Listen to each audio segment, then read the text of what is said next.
बिस्मिल्लाहिर्रहमानिर्रहीम। अस्सलाम वालेकुम, welcome back to me Taqi official. बहुत सारे दिनों के बाद I am back to my routine. क्या हाल है आप सबका? उम्मीद है कि सब खैरियत से होंगे। और अभी भी ईद गुजरी है और उम्मीद है कि सबकी ईदें बहुत अच्छी गुजरी होंगी और अपने अपने घरों में सबने बहुत अच्छे तरीके से ईद मनाई होगी। और मेरी भी अल्हम्दुलिल्लाह गुजर गई, लेकिन इस दफ़ा ईद जो थी वो थोड़ी मुख्तलिफ थी मेरी, क्योंकि हमेशा हम लोग अपनी ईद जो है अपने होम टाउन में अपने मेरे इन लॉज़ के साथ हम करते हैं और फिर अम्मी के घर भी जाना होता है। लेकिन इस बार थोड़ी सी सिचुएशन जो थी इस तरह की थी कि ईद के फ़ौरन बाद से एक फैमिली वेडिंग थी जो कि बहुत ही क्लोज़ फैमिली मेम्बर्स थे, यानी कि मेरे जो हस्बैंड हैं उनके चचा के बेटे की शादी थी। और वैसे तो हम लोग अवॉइड ही करते हैं, वेडिंग्स वगैरह बहुत कम जाना होता है, मेरा बहुत कम इत्तेफाक होता है। लेकिन क्योंकि अब ये था कि बहुत करीबी शादी थी और जाना था, तो फिर से हम लोगों ने सोचा कि हम लोग ईद पे नहीं जाते, क्योंकि बार बार ट्रैवल करना बड़ा मुश्किल होता है छोटे बच्चों के साथ। जो छोटे बच्चों की माएँ हैं वो मेरी बात से ज़रूर रिलेट करेंगी कि बड़ा मुश्किल हो जाता है ट्रैवलिंग। तो बस जी हम लोगों ने सोचा कि हम ईद यहाँ यहीं पे कर लेते हैं, अकेले ही कर लेते हैं, और फिर ईद के बाद इंशाल्लाह खैरियत से हम लोग एबटाबाद जाएंगे। और भाई आप लोग भी इस बात से एग्री करेंगे अगर आपका इत्तेफाक हो कि ईदें अकेले तो बिल्कुल मज़ा नहीं आता। मेरी एक से दो ईदें ऐसी कराची में आई थी जो बिल्कुल अकेले, अब यकीन जाने बिल्कुल मज़ा नहीं। जितने भी आप आउटिंग कर लें, आप घूमने फिर लें, ईदें तो मनाई ही अपनों के साथ जाती हैं। ईद तो नाम ही अपनों से मिलने का है, और हमें भी बड़ी कमी महसूस हुई अपनी फैमिली की, अपने लॉस की, अम्मी लोगों की। तो खैर ईद थी वो गुजर गई। तो अभी जी अब मॉर्निंग के टाइम में यहाँ मैं बना रही हूँ नाश्ता। और थोड़ा हम लोग लेट उठे थे क्योंकि अभी स्कूल की छुट्टियाँ थी और एक दो दिन में स्कूलों ने खुल जाना है, और फिर तो ज़ाहिर बात है वही भागा दौड़ी वाला काम है, ना ही फुर्सत से नाश्ते होंगे ना ही तमाम के नाश्ते होंगे। तो यहाँ मैं बना रही थी पराठे, बड़े मज़ेदार और खस्ता कुरकुरे पराठे बन रहे हैं, और अंदर मैंने देसी घी लगा दिया था और ऊपर भी थोड़ा सा देसी घी लगाया और ऑयल लगाया। और मैं थोड़ी सी हल्की आंच पे बनाती हूँ और थोड़ा ऊपर से स्पैचुला से उसको दबा दबा के बनाती हूँ, तो बड़े मज़े की क्रंची और बल्कि सुपर क्रंची जो है वो पराठे इस तरह से रेडी होते हैं। तो यहाँ जी पराठे बन रहे हैं और साथ दूसरी तरफ बन रही है चाय। और मौसम जो है वो काफ़ी हद तक चेंज हो गया है, इस्लामाबाद में अच्छी गर्मी आ गई है। आप बताइए कि आपके एरियाज़ में कैसा वेदर है अभी? और खैर मैंने तो जाना है एबटाबाद 2-3 दिनों में, और सुनने में कि वहाँ वेदर जो है वो काफ़ी अभी मतलब चेंज है, यहाँ से अभी गर्मी नहीं आई है, काफ़ी ठंडा वेदर है। और उस हिसाब से फिर जो है कि मैंने पैकिंग वैकिंग करनी है अपनी शादी की। और क्योंकि जैसे 2-3 दिन के हिसाब से फंक्शंस हैं, और फिर सारी बातें कपड़े वपड़े भी रखने हैं। और आपको पता है कि ख़वातीन की तैयारी जो है कितनी लंबी होती है, ज्वेलरी, जूते, मैचिंग की चीज़ें, और साथ में फिर अगर बच्चे हों तो ज़ाहिर बात है उनका सामान भी। तो हाँ जी मैंने थोड़ी सी जो कम स्ट्रॉन्ग चाय थी ना वो मैंने अपने बेटे के लिए निकाल ली थी, और वो चाय बहुत शौक से पीता है, बाकी में थोड़ी सी पत्ती ऐड की थी, थोड़ी स्ट्रॉन्ग बना ली थी। और साथ साथ बन रहे हैं यहाँ पे अंडा फ्राई हो रहा है, मेरे हस्बैंड को हाफ़ फ्राई अंडा पसंद है तो वो बन रहा है, मैं अपने लिए भी हाफ़ फ्राई अंडा ही बना रही थी। तो यहाँ पे जी नाश्ता मेरा हो गया है रेडी। तो जनाब ये नाश्ता रेडी है, अब इस पर डालते हैं काली मिर्च, नमक, और चाय भी निकाली है। तो देख के आते हैं अपने हस्बैंड को। बन रहे जी पिज़्ज़ा का चिकन, जो बहुत दफ़ा चिकन चंक्स बनाने आपके साथ शेयर किए हैं कि बोनलेस चिकन को मैंने हाफ़ा केजी था, उसको मैंने योगर्ट लगाया था, थोड़ा सा लेमन जूस डाल दें, तिक्का मसाला डाल दें, अदरक लहसुन का पेस्ट और थोड़ा सा दही डाल के इसको मैंने मैरिनेट किया था। और यहाँ 1 से 2 टेबलस्पून ऑयल के अंदर मैं इसको कुक कर लूँगी। अब चाहें तो आप घर के मसाले भी लगा सकते हैं इसमें। और दूसरा जो पिज़्ज़ा डो भी मैंने बहुत दफ़ा शेयर किया आपसे कि मैंने राइस करने के लिए रखती थी, और अभी हम तैयारी करते हैं पिज़्ज़ा की।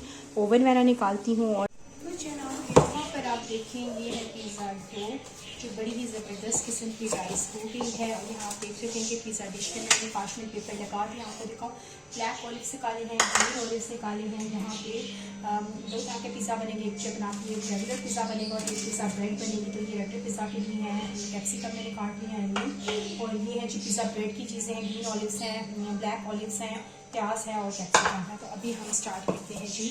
इसको हम थोड़ा सा डो को जो है हल्का सा हम लोग रोक कर लेते हैं, और फिर इसको मैं काटूँगी 2 हिस्सों में। एक से बनेगा जी पिज़्ज़ा नॉर्मल पिज़्ज़ा, और एक बनेगी पिज़्ज़ा ब्रेड। यहाँ पे मैंने पिज़्ज़ा को जो था वो 2 पोर्शंस में काट लिया है, और एक को मैं बेलूँगी, एक को मैंने बाद में बना था। और इसको मैं समटाइम से पिज़्ज़ा डो को फ्रीज़ भी कर देती हूँ, तो मुझे बाद में ख्याल है क्यों ना मैं नेक्स्ट डे बना लूँ, क्योंकि पिज़्ज़ा काफ़ी हो जाएगा हमारे लिए और फिर खाया नहीं जाएगा। तो मैंने इसको फ्रीज़ कर दिया था, लेफ़्ट ओवर जो हाफ़ पिज़्ज़ा डो थी। और नेक्स्ट डे आपने जब बनाना हो तो आप इसे निकालिए, 1-2 घंटे पहले डीप फ्रीज़ कीजिए इसको, और यकीन जाने कि बहुत ही ज़बरदस्त उससे पिज़्ज़ा रेडी होता है। तो मैं तो हमेशा डो भी बना के फ्रीज़ करती हूँ, चिकन चंक्स भी बड़ा ईजी रह जाता है। तो यहाँ मैंने पिज़्ज़ा डो को बेल लिया था, और अब मैं ये देखिए आपको मैंने बताया था कि मैंने पार्चमेंट पेपर लगा दिया है।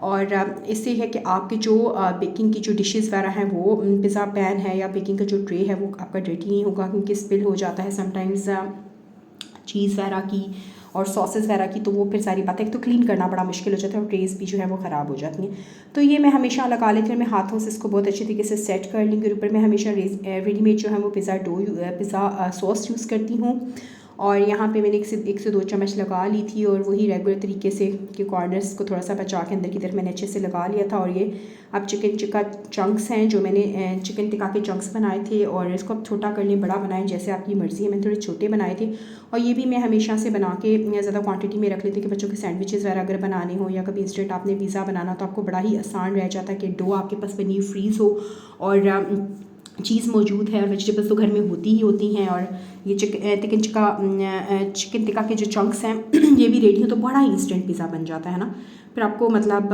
लंबा लांचा नहीं करना पड़ता। तो यहाँ मैंने प्याज काट लिए थे और मैंने टॉपिंग्स डाल दी हैं। अब ऊपर जाएगी पिज़्ज़ा चीज़ और ओवन जो है वो मेरा प्री हीट हो गया और फिर ये डायरेक्ट जाएगा इसके अंदर। तो अभी मैं करती हूँ इसके ऊपर ग्रेट चीज़।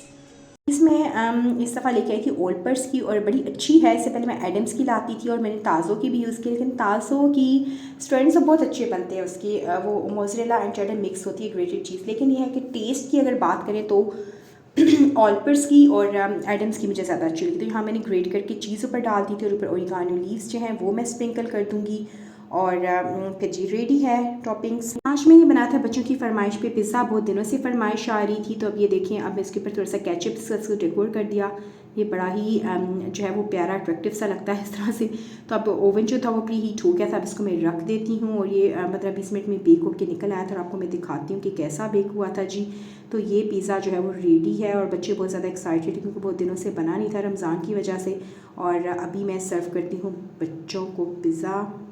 तो जी अभी नाइट का टाइम है और हम लोग जो थे थोड़ा बाहर निकले थे, बाहर इस तरह से निकले थे कि यहाँ पे मेरी मामू की फ़ैमिली रहती है और उन लोगों ने हमें इनवाइट किया हुआ था डिनर पे, क्योंकि हम ईद पे भी कहीं नहीं जा सके थे। और फिर उन्होंने कहा कि आप हमारे साथ डिनर करें। तो अभी हम लोग आए हैं जी उनके घर और बड़ा ही मज़ेदार डिनर था, बड़ा हम लोगों ने इंजॉय किया। फिर मैं घर आ गई और अब नेक्स्ट डे मैंने फिर बनाई थी बिरयानी। ये है चिकन है, ये बोल में निकालूँगी सबसे पहले और ½ kg चिकन है, क्योंकि थोड़ी सी कम क्वान्टिटी में ही मैं बनाऊँगी बिरयानी। अच्छा ये देखिए जी, मेरे पास ये है जिंजर गार्लिक का पेस्ट है 1 टेबल स्पून के बराबर, ये मैंने ऐड कर देना मैरिनेशन में इसकी। अच्छा अब यहाँ देखिए, क्योंकि मेरे पास ½ kg है तो 1 कप मैंने लिया है यहाँ पे दही, और इसके अंदर मैं जो हूँ ये ऐड करूँगी बिरयानी मसाला। थोड़ा सा मेरे पास नेशनल का था और लेफ्ट ओवर और थोड़ा सा शान का है। तो अभी हम ये मिक्स कर लेते हैं इसमें। देखा आपने, मैरिनेशन बहुत इंपॉर्टेंट है क्योंकि मुझे खैर ये बनानी है बिरयानी डिनर के लिए, थोड़ा सा शाम में इवनिंग में बनानी है। तो अभी मैं इसको मैरिनेट करके रख दूँगी ताकि 3-4 घंटे ना खूब अच्छे से मैरिनेशन इसकी हो जाए, फिर उसका बहुत ही ज़बरदस्त किस्म का जो है फ्लेवर निकल जाता है। तो ये देखिए ये चला गया बहुत अच्छे से। अच्छा इसके अंदर हो जाएंगे आलू भी मैं इसी स्टेज के ऊपर इसमें डाल दूँगी और साथ में ड्राई प्लम्स डालूँगी। ड्राई प्लम्स हैं ये मैं इसके अंदर डालूँगी, मुझे ये बहुत पसंद है डालने। तो इसके अंदर मैंने ऐड करने हैं ये ड्राई प्लम्स है और बस इसको बहुत अच्छे तरीके से मैंने मिक्स कर लेना है। और ये मेरी मैरिनेशन जो है ना बिरयानी की रेडी है। और साथ में मैंने आखिर में क्या करना है कि आलू जो है ना, मैंने आलू के बड़े बड़े क्यूब्स काट के ना मैंने इस मैरिनेशन के अंदर ही डाल देना। यहाँ इसके अंदर मैंने आलू के क्यूब्स भी काट के डाल दिया और इसको मैंने क्योंकि प्रेशर कुकर में बनाना है तो ये 5 मिनट्स के लिए बस प्रेशर कुक होंगे तो आलू भी इसके अंदर गल जाएंगे और चिकन भी ज़बरदस्त कोरमा रेडी हो जाएगा। तो ये थी मैरिनेशन चिकन बिरयानी की। ये प्याज जो है वो 2 दरमियाने जो है वो प्याज जो है वो ब्राउन हो रहे हैं और गोल्डन ब्राउन होंगे बिरयानी के लिए, तो थोड़े से मैं निकालूंगी लेवरिंग के लिए। और बाकी जो है वो चिकन की मैरिनेशन आलू चिकन बहुत अच्छे से हो चुकी है। मैंने तकरीबन 3 टमाटर हैं ये काटे हैं और वेट करते हैं प्याज के ब्राउन होने का। अब यहाँ से मैंने थोड़ा सा जो है निकाल लिया है और बाकी के अंदर अब ये जाएगा ये सारा का सारा। इसी स्टेज पे इसके अंदर हम लोगों ने टमाटर भी ऐड कर देना है, थोड़ा सा हिला जुला के मैंने देना है 5 मिनट्स के लिए प्रेशर और आखिर में होगी इसकी बुनाई और बिरयानी का कोरमा रेडी हो। तो चावल मैंने थोड़ी देर पहले सोक कर दिए थे, उससे बड़ी जल्दी क्विक जो है वो बॉयल हो जाते हैं। तो यहाँ मैंने इसके अंदर सिर्फ सिरका डाला था और नमक डाला था और यहाँ बॉईल करने के लिए चढ़ा दी। आपको दिखाऊं तो मैंने ब्राउन अनियन जो हैं वो निकाल लिए थे थोड़े से, और मैं ये प्याज के स्लाइसेस ऐड करती हूँ। मिंट मैंने डाल दिया है, और दूसरी तरफ अगर आपको मैं दिखाऊं तो कोरमा जो है वो रेडी था। और बस अब मैं वेट कर रही हूँ कि राइस जो है वो अच्छे से हो जाएँ, जो उनकी प्रॉपर जो स्टेज है 3 करनी वाली वो आ जाए। तो यहाँ जी अब मैंने लेयरिंग कर रही हूँ। सबसे नीचे मैंने राइस लगाए थे और ऊपर अब मैं कोरमा डाल दूँगी। और बिरयानी जो है वो मेरे घर में मेरे हस्बैंड को इतनी पसंद नहीं, लेकिन मुझे और मेरे बच्चों को बहुत पसंद है, तो मैं बनाती हूँ। मैं बहुत माहिर नहीं हूँ, लेकिन मेरे बच्चों को मेरे हाथ की बिरयानी पसंद है, तो मैं उनके लिए ज़रूर बनाती हूँ। और बहुत दिनों से मेरी बेटी कह रही थी लेकिन नहीं बना पाई थी। तो यहाँ देखिए ऊपर प्याज के लच्छे गए, ब्राउन अनियन गया, और साथ में जी मिर्च चला गया, ऊपर बाकी के चावल डाले, और ऊपर ज़रदा का कलर, और ये 3 होल्स बनाए स्टीम। और अब आपको दिखाते हैं बिरयानी की फ़ाइनल लुक। तो ये देखिए दम आ गया है, और इसको अच्छे से मैं उल्टा पलटा लूँगी, मिक्स कर लूँगी। बिरयानी बहुत अच्छी बनी थी, बहुत सिंपल और लाइट थी, कम स्पाइसेस वाली मैंने बनाई थी, क्योंकि मेरे घर में बहुत ज़्यादा स्पाइसी खाना पसंद नहीं किया जाता, और मैं थोड़े कम स्पाइसेस वाली बनाती हूँ ताकि मेरे बच्चे भी खा सकें। और ये देखिए इसकी फ़ाइनल लुक थी। और जी ये थी मेरी आज की वीडियो, मेरी आज की शेयरिंग। बहुत दिनों बाद आपसे मुलाकात हुई, और मैं बड़ा मिस करती हूँ अपने जो मेरे सब्सक्राइबर्स हैं, जब वो मेरे मैसेजेस करते हैं तो मुझे बड़ा अच्छा लगता है। अगर आपको मेरी वीडियोस अच्छी लगी तो प्लीज़ लाइक कीजिएगा, सब्सक्राइब कीजिएगा, और अपनी दुआओं में याद रखिए कि दुआ है कि अल्लाह ताला सबके घरों में खैर व बरकतें रखें। तो मिलती हूँ नेक्स्ट वीडियो में, तब तक अल्लाह हाफ़िज़।